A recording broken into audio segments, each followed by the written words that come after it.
الله الرحمن الرحيم، والصلاة والسلام على أشرف المرسلين سيدنا محمد عليه أفضل الصلاة والسلام. النهاردة بقى هعمل معاكم الكنتاكي. أنا جربته مرة الحمد لله ونجح، وحبيت ان انا اجربه معاكم بقى. التوابل بتاعتنا، الحاجات اللي هنحتاجها بقى، هنا شطة وكمون وملح وفلفل وبصل بودرة وتوم بودرة وزبادي ومعايا قشطة والليمونة. وهحتاج هنا نص كيلو لبن معايا بس، والبابريكا معايا هنا بابريكا. ماشي. هروح دلوقتي اغسل الفراخ بالليمون، ادعكها بالليمون كويس، وبعد كده اغسلها بطماطم وانقعها في محلول ميه بملح وسكر لساعات كده، وبعد كده ارجع اقول لكم انا هعمل ايه تاني. دلوقتي بقى انا غسلت الفراخ كويس. الاول زي ما قلت لكم نقعتها في محلول ميه وملح وسكر كويس، وبعد كده رجعت غسلتها تاني ودعكتها بطماطم، مسكت نص طماطمية كده ودعكتها بيها، وبعد كده غسلتها ورجعت دعكتها بالليمون، وبعد كده شطفتها وشلت منها اي زيادات اهي. دلوقتي بقى اقول لكم هنعمل ايه.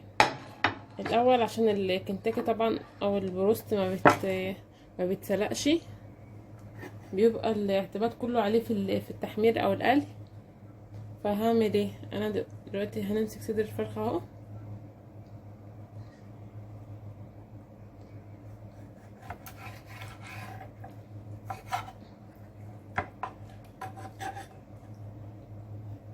ادي صدر الفرخه. هعمل فيه كذا فتح كده، طبعا مش للاخر بس عشان ايه السوا يدخله، لانه بيبقى معتمد كله قلنا على القلي ما بيتسرقش. بالطريقه دي كده عشان التتبيله توصل له كمان. تمام.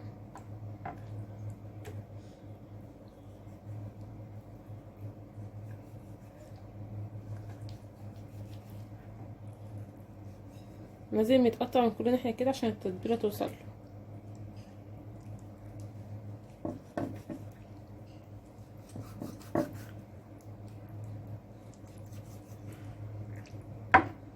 ونجيب الصدر التاني،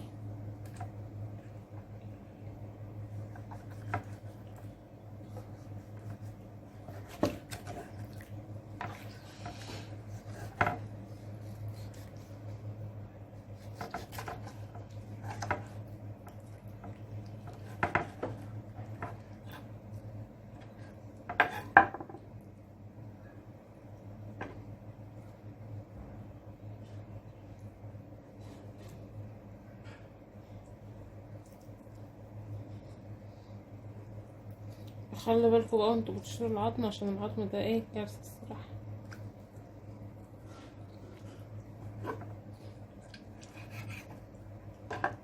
لو في عظمه بصوا، يعني دي مثلا ما كنتش خدت بالي منها، لو دي وقفت في زور حد هتموته. بصوا خلي بالكوا بقى انتوا بتشيلوا العظم.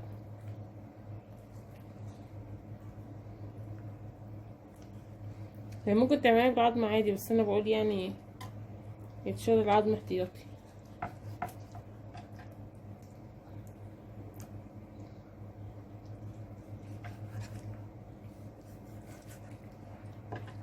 لازم كده تفتح من كل ناحية عشان التتبيلة اللي احنا هنعملها تخش جواها كده وايه.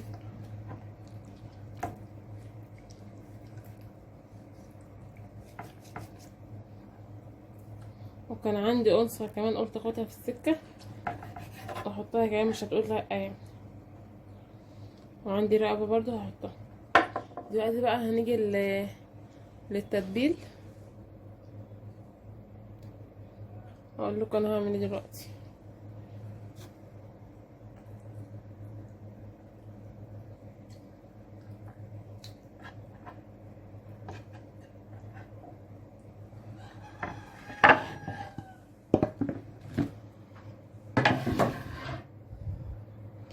اول هنجيب معلقة كده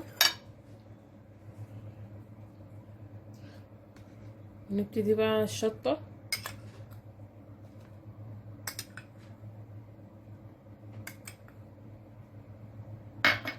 وتوم طبعا والبابريكا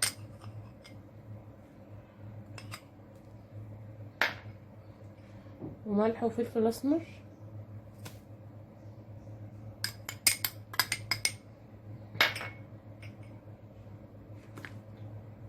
توم بودرة وبصل بودرة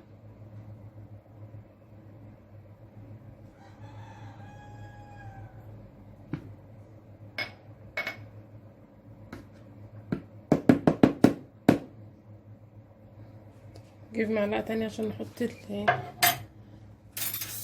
الزبادي.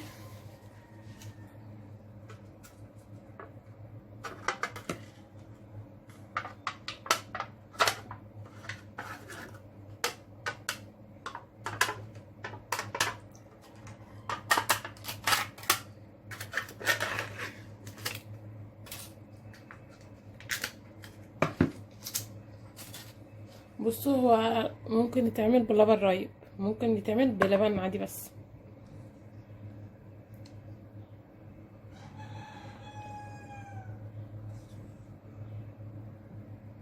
انا حطيت معلقتين زبادي كبار اهو.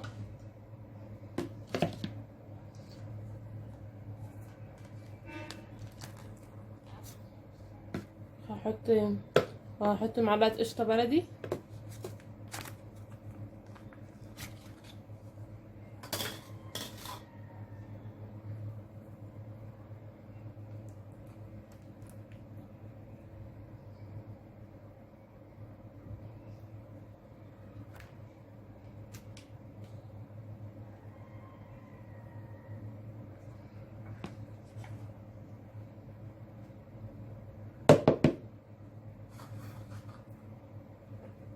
وعندي هنا نص كيلو لبن شايفينه، هنزل بيه.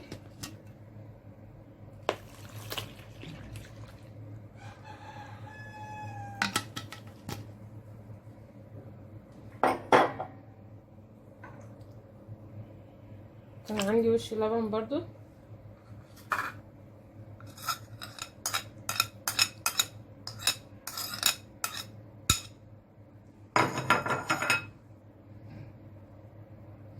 هنقلب الخليط ده كله في بعضه كده.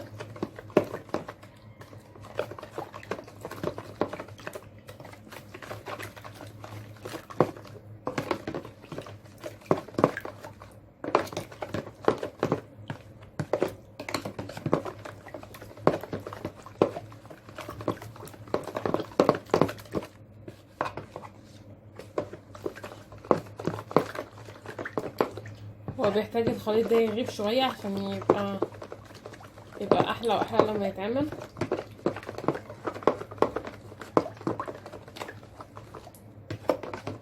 طبعا بعد ما نعمله بندخله التلاجة.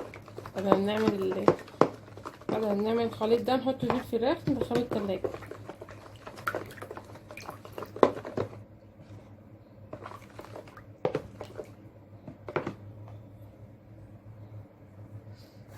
نبدأ بقى نسقط فيه الفراخ كده.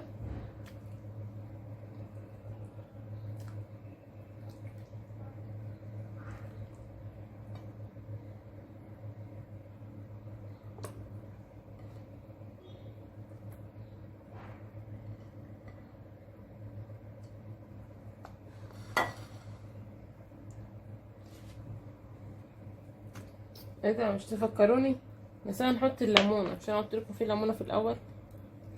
ينفع كده بقى، مش مشكله نحطها دلوقتي.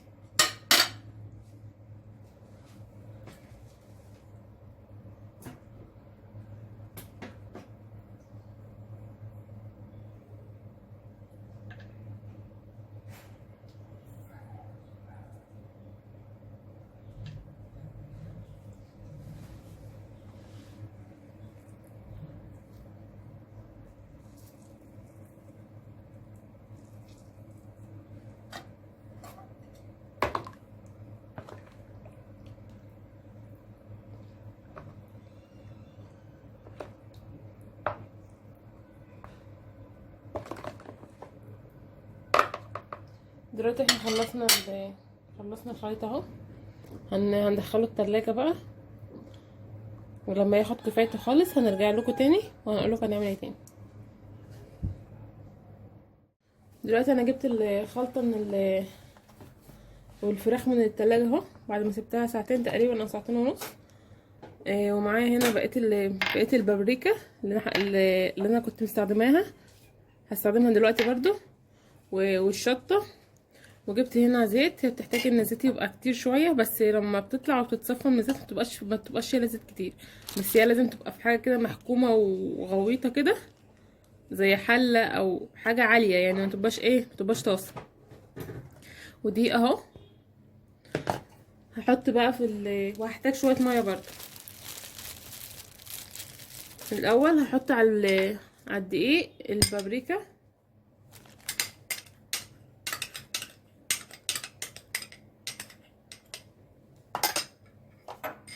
والشطه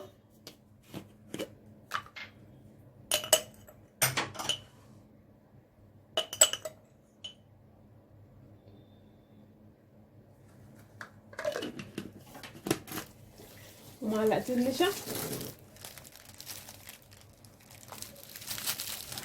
معلقتين نشا يكونوا كبار حلوين كده،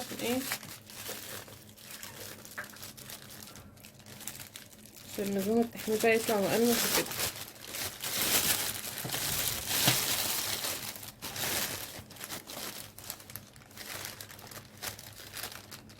بصوا المعلقه تبقى هرم كده.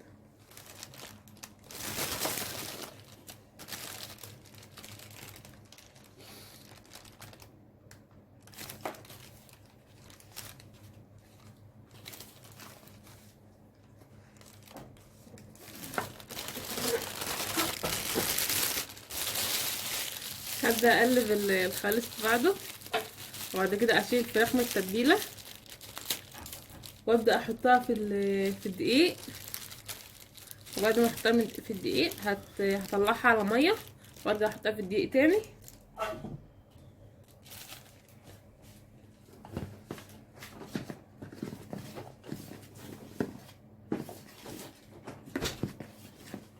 اخد بس سنه بابريكا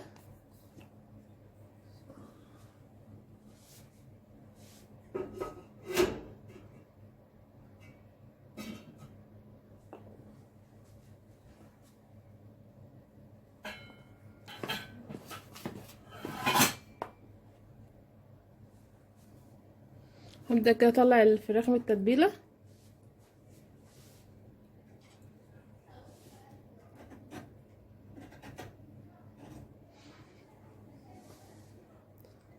احطها في الطبق كده. استنوا،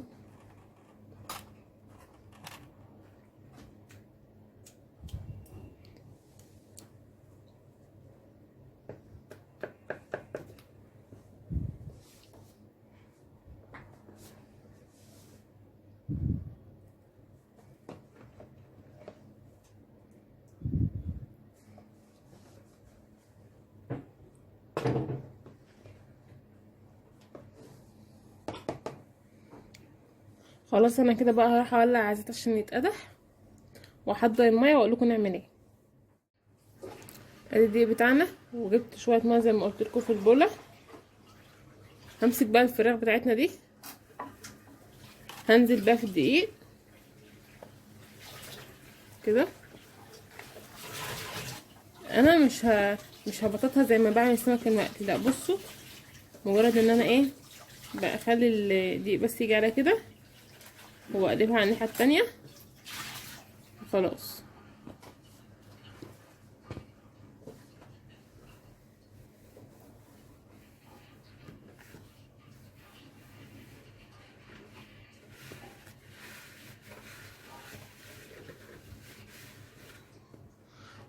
هعمل كذا واحده عشان اقول لكم بعد كده نعمل ايه.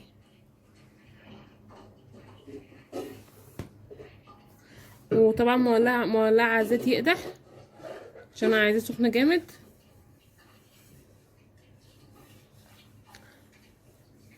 بعد ما بنعمله كده بقى بنقوم منزلينه في الميه كده ونطلعه على طول، وبعد كده نديله في الدقيق، نعمله في الدقيق تاني، وبعد كده يتحط في الزيت. ادي الجزء التاني، هي تغطيسه واحده بس كده، نحط عليها الدقيق وبعد كده نحطها في الزيت. نعمل القطعه التالتة اللي معانا، تغطيسه واحده في الزيت، في الميه قصدي، وبعد كده نحطها في الدقيق ونغرقها في دقيق، وبعد كده نحطها في الزيت. تعالوا بقى اوريكم تعالوا بقى نروح عند الزيت. الزيت خلاص اتقدح اهو، هبدأ احط فيه الفراخ.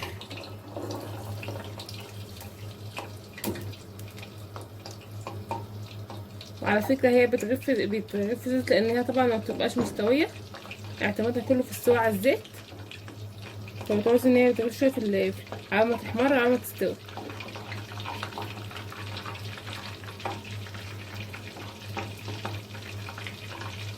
شفت جزء كمان،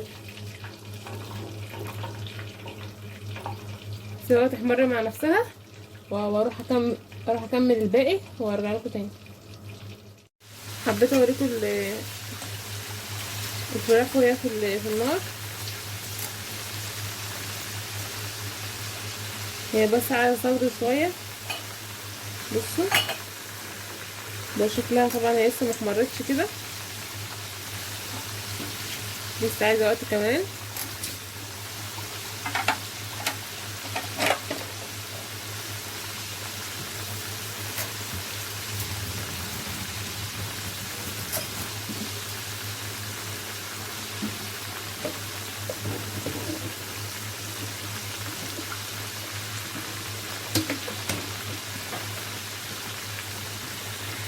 ادي الكنتاكي بعد ما خلص اتحمر اهو، خلاص